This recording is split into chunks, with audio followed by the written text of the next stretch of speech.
Hi friends, this is Marilyn from tarotclarity.com, and today's video is on the fourth deck that was created by Brian Williams, Ship of Fools Tarot. And this deck he based on the, I guess, high Renaissance German art of Sebastian Brant, who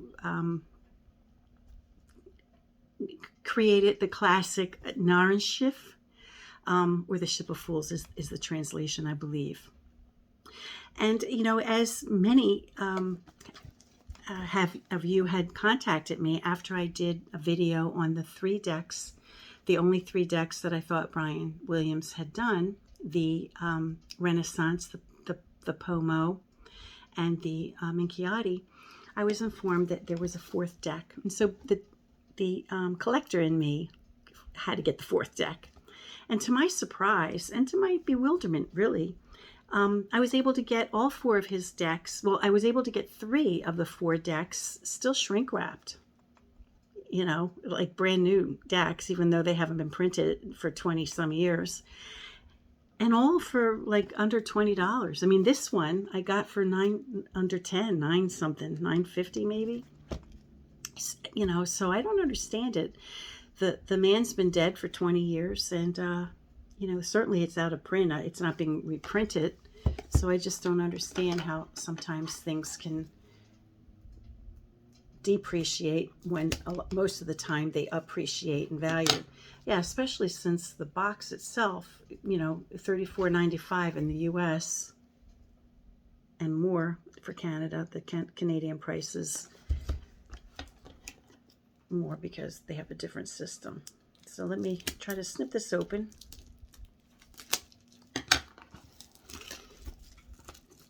Now, having been an art student myself, I was probably one of the reasons why I was attracted to tarot. I saw it on television, of course, in Dark Shadows when I was 10 years old in 1968. And the beauty of the cards and the fact that it was, you know, connected to spiritualism really appealed to me. Even at that young age, I was most definitely connected to the unusual. And then, of course, like the art, you know, really attracted me. And I was an artist. I was always going to art classes and stuff like that. And so I went to professional art school. I went to Tyler's School of Art. So the art world is, you know, a place where I'm very comfortable. And seeing that this deck is based on Sebastian Brant's work definitely is intriguing. And I probably would have bought it had I not even been trying to consciously get all four of his decks. So thank you to the subscribers who made me aware of this fourth deck. It was just never on my radar. Now, I'm guessing this was from the 90s, Llewellyn, 2002. So it was the year he passed away. You see, like the wasteful packaging. You know, this was kind of a thing, I think, in the 90s, you know. Anyway, so, you know, Brian Williams had two other books that I discussed, his Renaissance, the Tarot of the Renaissance book, and also the Minchiati book. I thought the Minchiati book was better than the Renaissance that he had, but some people love the Renaissance book, and so who am I? But I'm looking forward to reading this book.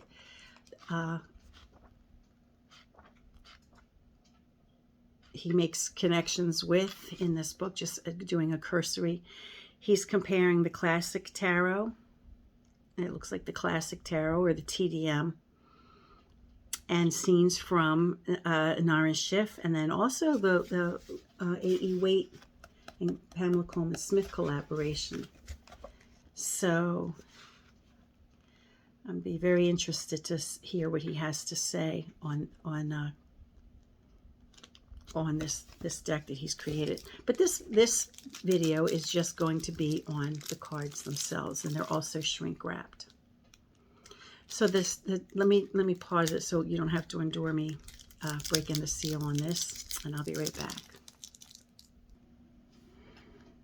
Alrighty then. So it's obvious that he redrew. This is not the hand of Brant and the information on the packaging in the book says it was inspired by. So he either Williams either recreated the scene with his own hand, or he modified scenes to make it lend itself better to tarot. And so the Fool we have designated. He put a 0 there. Bear in mind that the Fool can rightly go between every single card in the deck, certainly between every single card in the higher order cards, the Trump or the Triumph cards. And, it's equally in between every other card as it is in the beginning and in the end. And giving it a number, I think, is a mistake, but some people do. So we have it named the Vagabond. And we have the classic image of a dog or some kind of canine, feline creature kind of attacking or tearing at the clothes of the vagabond, who has his satchel. Court gesture references. And interestingly, we have a scenic, we don't typically see too many scenes. We have a scene of a ship, referencing, I guess, the Ship of Fools.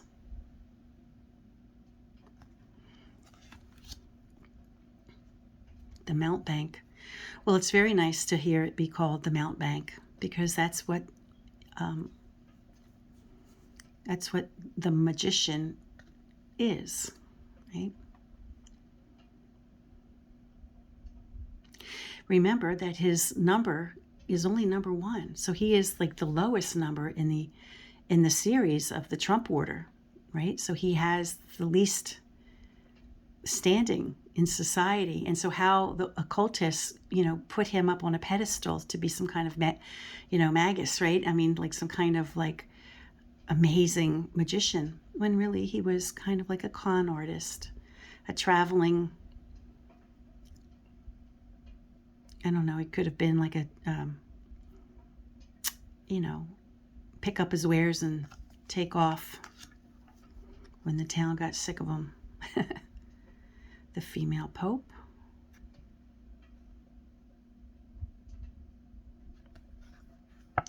As for cardstock, this isn't as bad as the other 3. The other 3 were abysmal.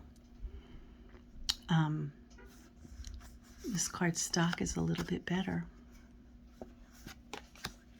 Nothing to write home about, but better. Pretty flexible. The large, I have, large hands. I have long fingers. And it takes up quite a bit of my hand. The Empress. With the chains.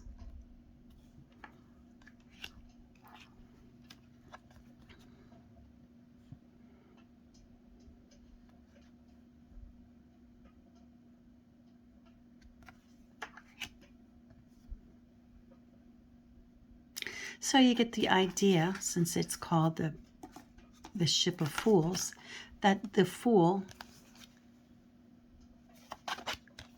well, he's not appearing in every picture, but he is making an appearance in a few of them. Okay. There's 2 of them there.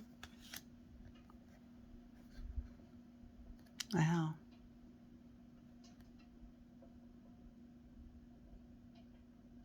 A lot happening in this love card.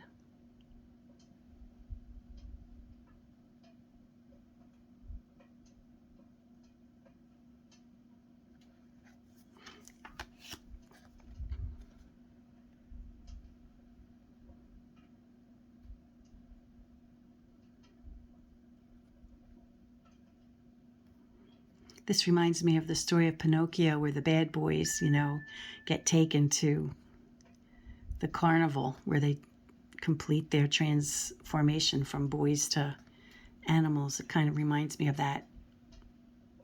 These jester hats almost have the look of donkey ears. and it's called the cart for the chariot. So a lot of times, you know, the association with the chariot is success and skill and accomplishment. But I get personally myself, quite a different feeling regarding this card, because it's reminding me of the bad boys in Pinocchio. And it's not even called anything as lofty as the chariot. It's called the cart. And I guess this is another good example of how, you know, you read the deck, right? You read the deck. You can have understanding of what cards mean, but, you know, I wouldn't get the feeling of, oh, skill and success and, you know, accomplishment by looking at this card. And so I would read this card differently. I would bear in mind that it is representing the chariot, and so there might be the thought of moving towards something, but it might not be moving towards success as I would normally think. I'd be interested to see what the book says about the chariot, the cart. So let me pause, read a little bit, and come back and explain to you what it is he's getting at. Okay, well, the caption is very small, but the last sentence is telling. Well, I'll just read the whole paragraph since it's so short. The 7th numbered trump of the tarot is almost always called the chariot, but a humbler term, the cart, has been used for the Ship of Fools tarot. In fact, there is often no distinction between the two terms in medieval languages. The more rustic word suits the unpolished reality of the Ship of Fools tarot.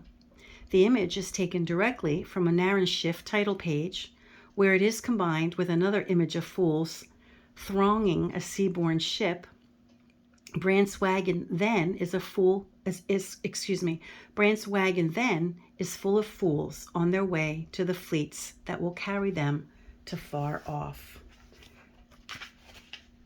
Narragansett, a fictional land of folly. The name Narragansett jokingly fuses the word for fool, nar, with the name of the Iberian region, Aragon. Okay, so it kind of is a reference to them being foolish, just like the bad boys in Pinocchio.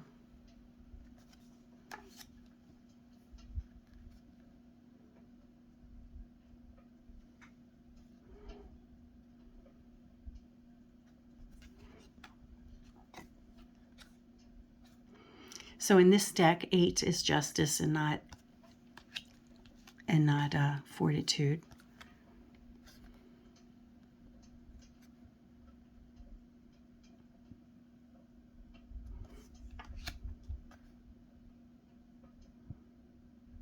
Wow, this is a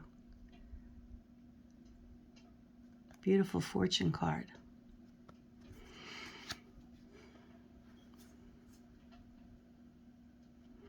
And strength, the fool, is laying on top of a donkey, trying to do something with his mouth. I'm not sure what.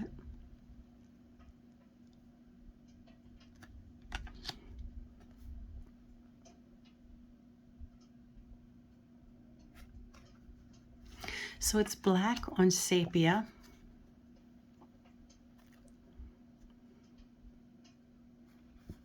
A sepia colored background.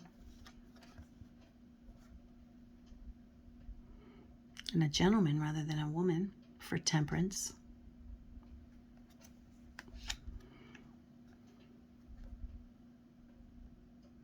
Oh, I love the devil here.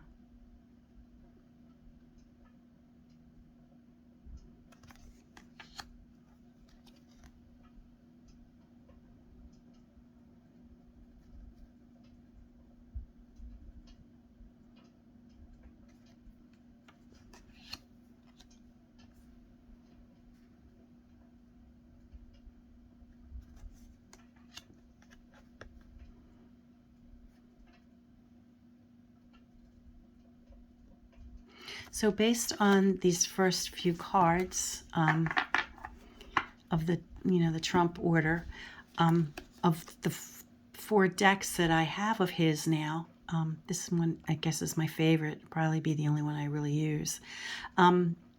The Minchiati is fine. I'll probably take it on vacation or something, you know,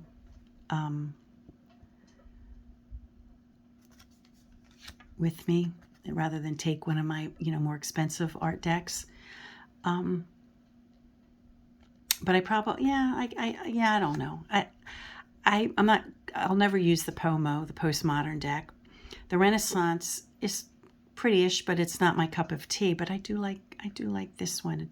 We'll see if they're, I'm guessing that the pips are going to be illustrated. So let's just see what kind of illustrations he uses. And of course we have the world as the last card of the Trump order. So we have scenes for the pips.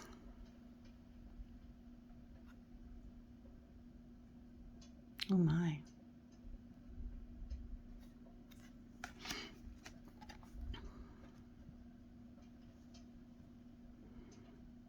So the Three of Swords is not the heartbreak of the Three of Swords of the Rider-Waite-Smith pack. He's asleep. I don't think he's deceased. She's cutting his hair.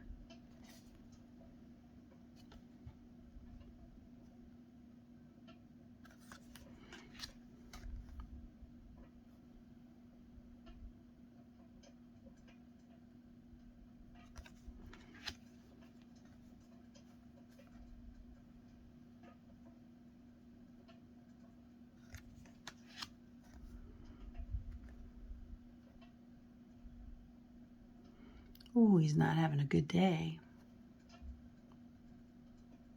So this has a very different feel than Rider-Waite-Smith. Not that I'm saying that it was copying it, but with the 6, which I think of as a perfect number,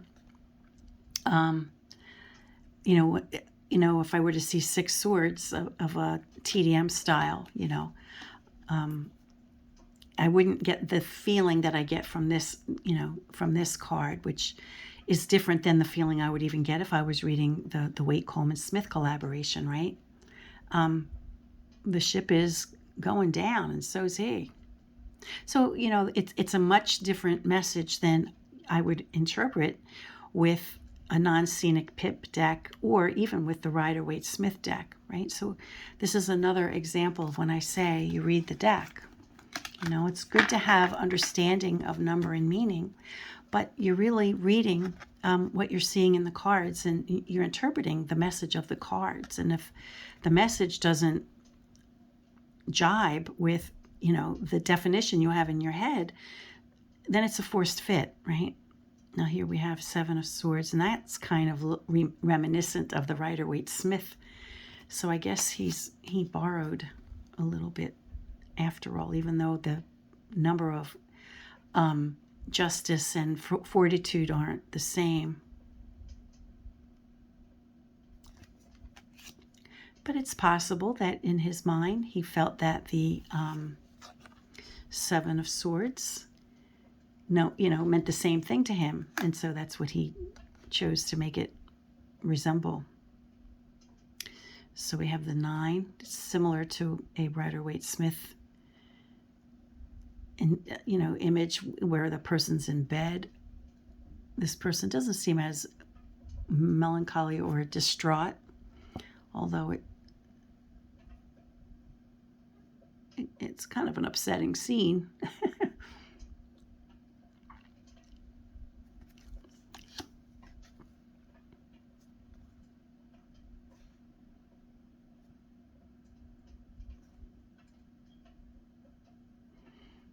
His defeat, people not coming to your rescue.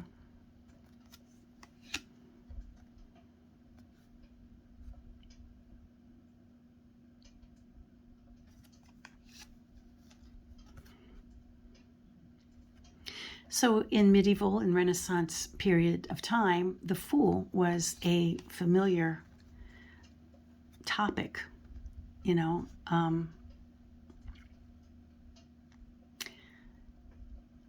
in stories and literature and art. And it wasn't exclusive to tarot, right?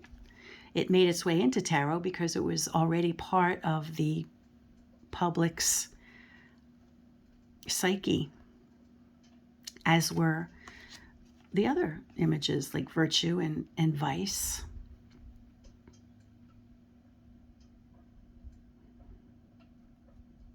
So here we have the suit of staves, or baton.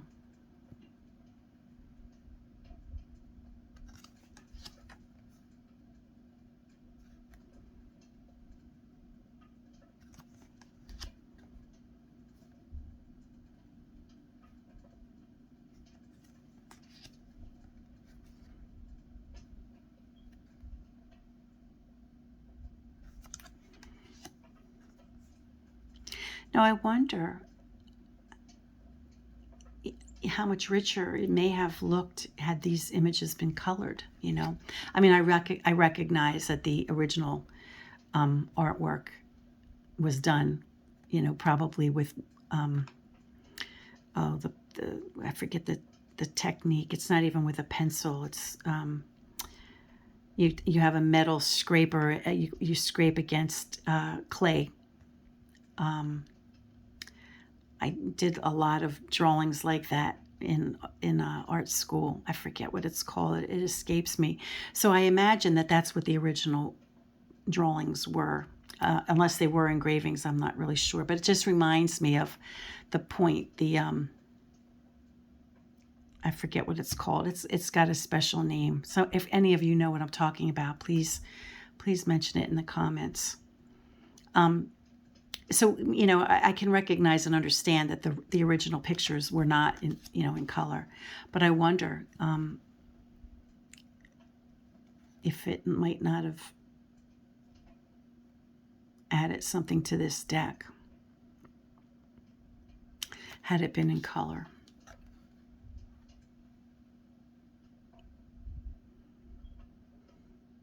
I mean, I certainly don't need color.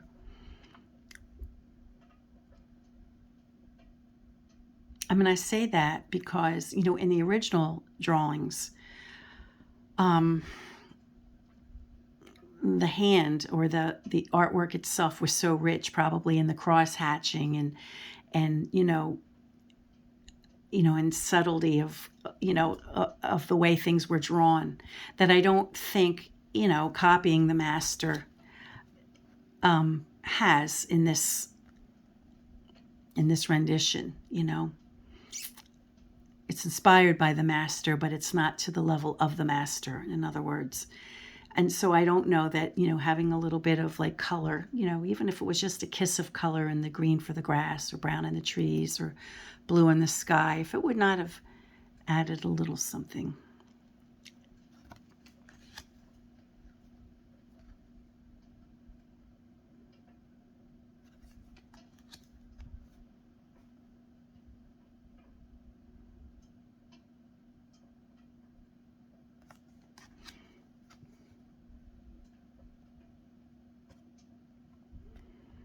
And the jester, the fool, speaking directly with the king, having the king's ear, being the only one who could tell the king the truth without fear of punishment.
The host looks like he's saying, will these people please go home?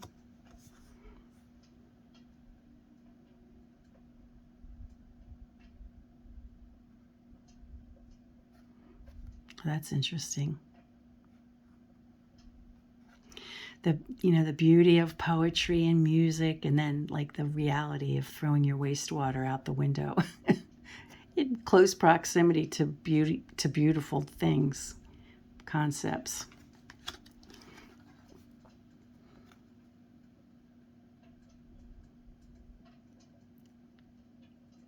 Wow, that's interesting. He went that away.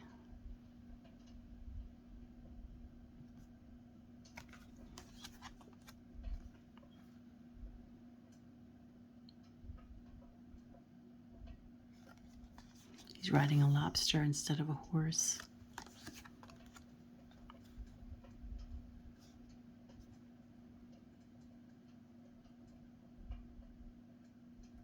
He's like, Your Majesty, what?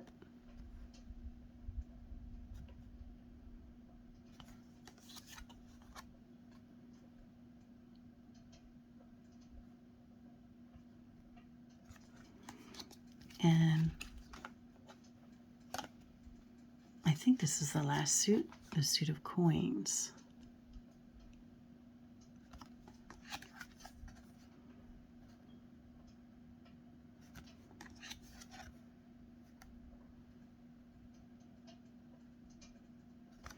So I'm sure when I peruse this again myself, I'll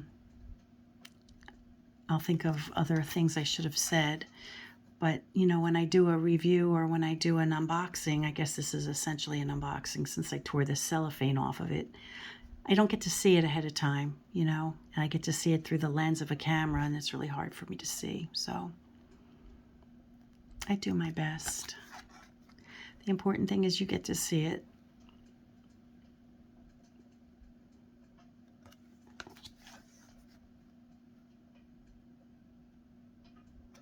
So there seems to be some similarity to other decks. Oh, see, like Rider-Waite right here. The Waite-Coleman-Smith deck. But it does have its own imagery.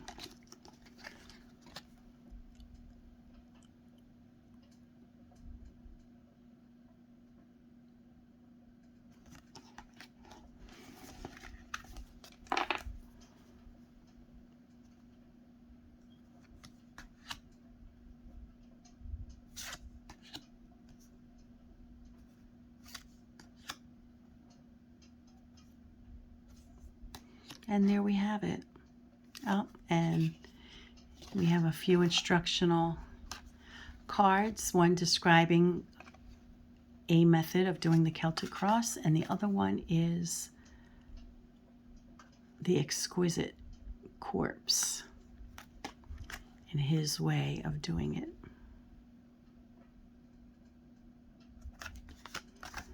So there we have it. I hope you enjoyed it. Now, as far as I know, these are the only 4 decks that Brian Williams did create. And I expect this Book of Fools to be very interesting. I found his Minchiati to be a very easy to read, but packed with information kind of book. As I mentioned when I reviewed the Minchiati book, it wasn't that I didn't know the information that was in the book. I mean, after all, I've been studying for a long time. So I knew, the things he said I already knew. However, what I liked about the Minchiati book is that it was all together in one book rather than me having to go pick up a volume of this or that book that somebody wrote 25 years ago or whatever. I think that this book will be also very insightful. I'm looking forward to reading it. And at any rate, until next time, friends, peace and stay well.